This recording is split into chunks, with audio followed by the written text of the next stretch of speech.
This is the Hidden Killers podcast with Tony Brueski. Featuring former FBI Special Agent and Chief of the Counterintelligence Behavioral Analysis Program, Robin Dreeke.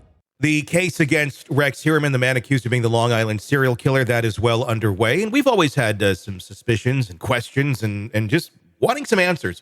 What was life like in the Heuermann home? How did he do these acts, if in fact he did do them, for all these years, without anyone in the house having any sort of sense that this man might in fact be the Long Island serial killer? And there's plenty of examples of that out there. Look at the children of BTK. No idea for many years. He kept it very, very under wraps. But what we're learning now, according to accusations made by attorney John Ray about Rex Heuermann's daughter, is maybe there is a little bit of the apple didn't fall that far from the tree. At least that's according to the accusations by John Ray, at least in terms of interest or art. I'm not in any way accusing Heuermann's daughter of being involved in these murders or anything of that nature. But he does raise some interesting points. In a recent press conference, he really went to town showing what he thinks might be some sort of connection to her father in a very dark way. Joining me to discuss, Robin Dreeke, retired FBI Special Agent, Chief of the Counterintelligence Behavioral Analysis Program. We'll take a look at some of these clips here in just a second, but what was your reaction when you saw that press conference from John Ray the other day? Cringy, no doubt, but at the same time, not too surprising. Mm-hmm. And not too surprising from the standpoint of, he's accused for having done these murders and living this lifestyle for a long time. John Ray's made other claims that, him and his wife years ago were, kind of in this weird sex swapping, just a lot of cringy things. So it's no doubt there's what I call lifestyle leakage going on inside the home. And, there's this, we're all a product of nature and nurture. And the nurture part is what we're exposed to in our parents and our guardians' lifestyle leakage. There's no question that I've been dedicated to a life of service, for serving my country. And so my wife is as well as a teacher and educator. And so my daughter's a nurse. And my son's a Marine Corps pilot, because there's been lots of lifestyle leakage. And my friends and all of us in our lives, when we walk the walk around those around us, and we do so in a way that our children want to connect with us as well at a young age, whether it's because we're not getting attention or we are getting it, whatever the reasons are, we're trying to maybe model the behaviors or at least take up the same interest or become interested in the things that our parents are interested in. And so having lifestyle leakage onto his daughter, if he's got really dark thoughts, if he's got dark actions, if he's got dark interests, and there's lots of garbage and trash, and as we've been noting, a lot of piles of really dark things around that house, there's going to be a lot of lifestyle leakage. Now, whether that's because she's actively involved or just became her interest because it's her father, that's what we don't know. Yeah, and here's a clip from that press conference with John Ray. Talking about her former Tumblr account. This is about the daughter of Rex Heuermann. The evidence that we have suggests that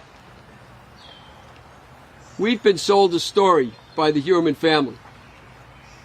Take a look at the first page and the picture that's to the right. That's Victoria Heuermann as she tried to appear to the press when you first confronted her at the home in Massapequa Park. There she is in her little girl's uniform. She's 27 years old with a school bag draped over her. Her hair in a nice little bun. Very innocent looking person. The other picture is also Victoria Heuermann, as she really is, as she portrays herself on the internet, as she actually looks. We've been sold a bill of goods.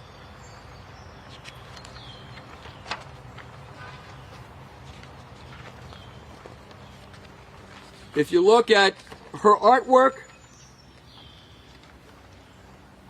in the top page, her artwork consists that she posted online of a human skull. That's just the beginning. After the indictments, oddly enough, and you folks took the picture, you see Victoria Heuermann walking out, I believe from her house. And I thought it was odd when I saw it. But you'll notice she's wearing a shirt that depicts, right after her father is indicted, for these murdered women, it depicts a human skeleton. That's what she's wearing.